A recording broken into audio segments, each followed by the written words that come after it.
how is it that humans before language got by day after day for generations and generations, millennia, and tens of thousands of years without language as part of their, and only had emotions to do it.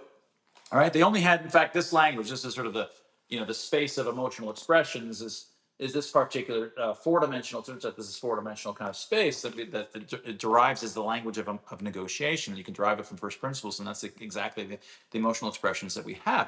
So what this book is about is trying to wrap your mind around how, in fact, emotional expressions are so much more powerful for communicating and for negotiating and for handling sort of social interactions than we would have ever really grasp, because most of us think that now we're having primarily communicating through propositions, and on top of those propositions there's a little bit of whipped cream of emotion, little whipped cream here and there of emotion on top of these powerful logic propositions. But that's not really the case at all. Even in Twitter, and even in written, very careful, rigorous philosophers, I like to think about it the other way around. It's emotional expressions that we're expressing, which are claims of I'm this confident, and I think you're only should be this confident with your view. That's got a certain level of disdain or respect for your view, and a certain level of confidence or humility concerning my particular claim about how much of something I should get that we're trying to cooperate about.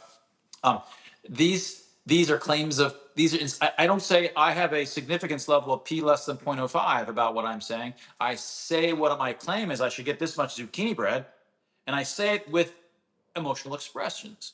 It's mainly emotional expressions that are being transmitted with a little bit of whipped cream of propositions. Is the way that I mean, it doesn't really make sense to say it that way, but it's most of what we're transmitting, and most of what we're interested in hearing is exactly the emotional expressions, because it's conveying the confidence levels, the statistical confidence levels, and the way that a paper that says, a scientific paper that says a whole lot of propositions but doesn't have any stats, any p-values anywhere in it.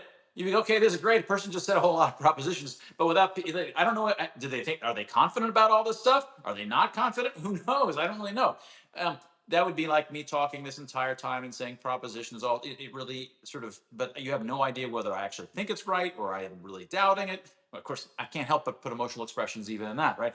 It becomes totally uninteresting when you take away those confidence levels about my own view or my view about your view, and then it's these confidence levels and claims, and then you send it back to me.